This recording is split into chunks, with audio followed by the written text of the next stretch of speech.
He had been floating in the Pacific Ocean for 438 days. Not 438 hours, not 438 minutes, 438 days. Over 14 months. Alone, in open water. When he finally washed ashore on January 30th, 2014, the people who found him thought he was a ghost. He was bearded, emaciated, barely able to walk. He hadn't seen another human being in months. His name was Jose Salvador Alvarenga. He was a fisherman from El Salvador. And what happened to him in the Pacific Ocean is the longest open water survival story in recorded human history. Nobody has ever survived longer at sea alone. Nobody. Jose was not a hero before this happened. He was not a survival expert. He was not a trained soldier.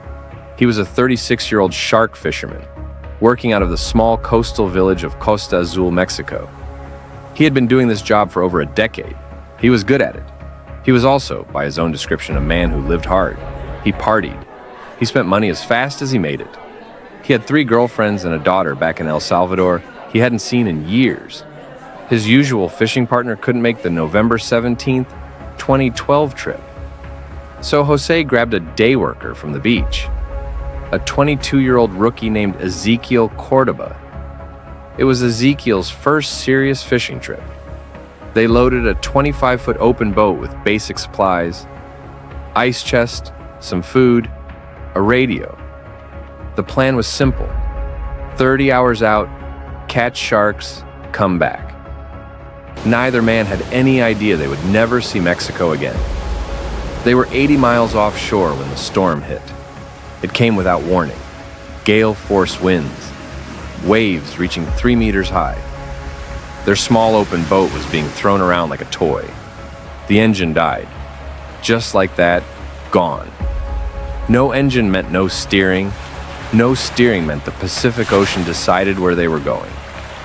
Jose managed to get one final message out on the radio to his boss.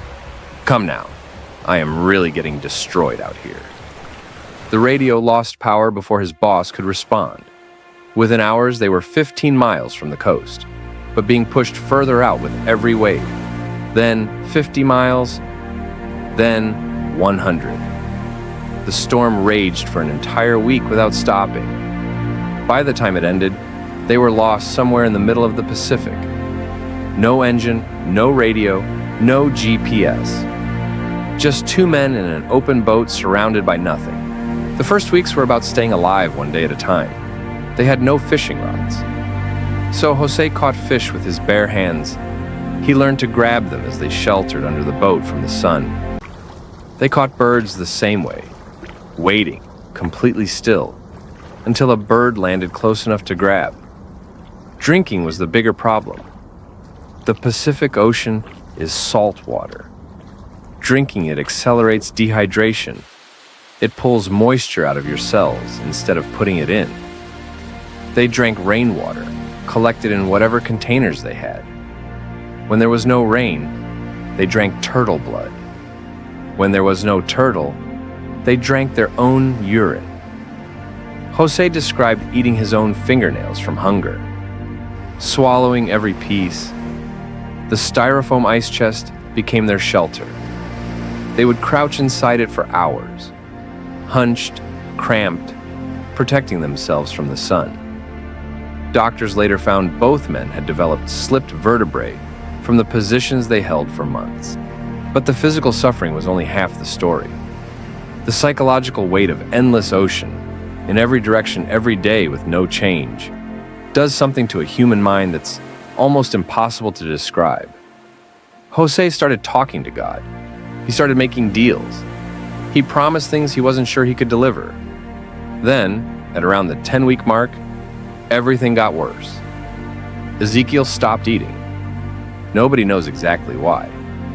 Maybe the psychological pressure broke him. Maybe something he ate made him sick. Maybe he simply lost the will to continue. He began refusing all food, then all water. He told Jose he wanted to die. Jose tried everything. He begged. He argued. He forced food toward his crewmate's mouth. Ezequiel refused. After weeks of this, Ezequiel Cordoba died at sea. He was 22 years old. Jose was now completely alone in the Pacific Ocean, with a body. He kept Ezequiel's body on the boat for 6 days. He talked to it. He couldn't let go. On the 6th day, he pushed the body overboard.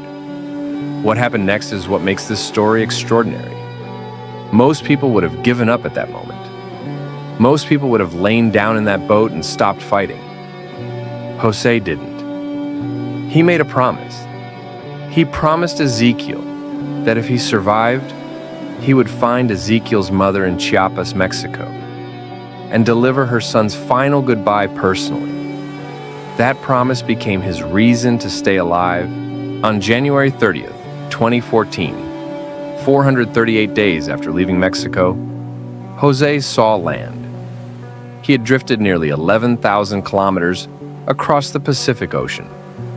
He had ended up on Ebon Atoll, the southernmost tip of the Marshall Islands. He swam ashore, walked to a house, knocked on the door. The couple inside, Emmy and Russell Lakedrick, opened the door to find a man they described as wild-eyed, barely coherent, and barely standing. He hadn't spoken to another human being in months. They gave him food and water and called for help. When doctors examined him, he had lost an enormous amount of body weight. His skin was deeply damaged from over a year of sun exposure. His muscles had partially wasted from disuse. His kidneys showed signs of stress. But he was alive. The only man in recorded history to survive more than a year alone at sea was alive. Survival was not the end of his suffering. The physical recovery took months, but the psychological damage was something else entirely. Jose developed a deep fear of water. The man who had spent 14 months at sea could no longer stand near the ocean. He struggled to sleep. He struggled to eat normally after months of consuming whatever he could catch raw. He struggled to re-enter a world that had continued without him while he was gone. His family in El Salvador had presumed he was dead. They had mourned him. They had moved on. And then the lawsuit came. Ezequiel's family sued Jose for $1 million, accusing him of cannibalism, of eating their son to survive. Jose denied it completely. He said they had made a pact, that neither would eat the other if one of them died. He passed a lie detector test. His lawyer denied every claim. The lawsuit was eventually dropped. But Jose kept his promise to Ezequiel. He traveled to Chiapas, Mexico. He found Ezequiel's mother, Rosalia Diaz Cueto. He sat with her, and he delivered her son's final words.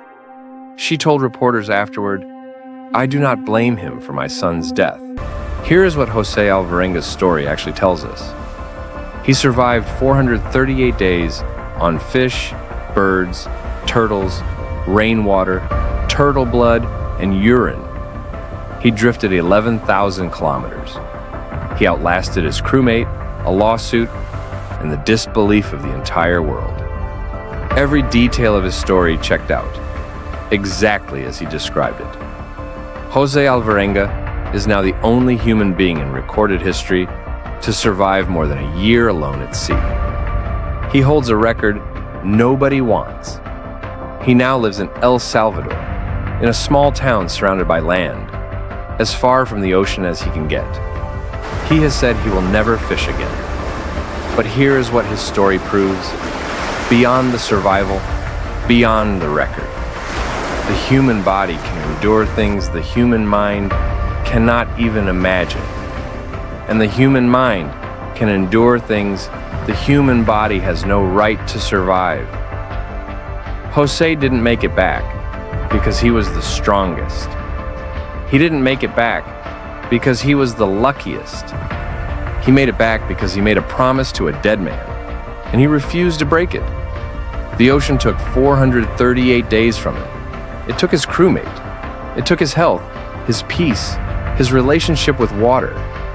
But it couldn't take the one thing that kept him going, a promise made in the middle of nowhere, to someone who could no longer hear it.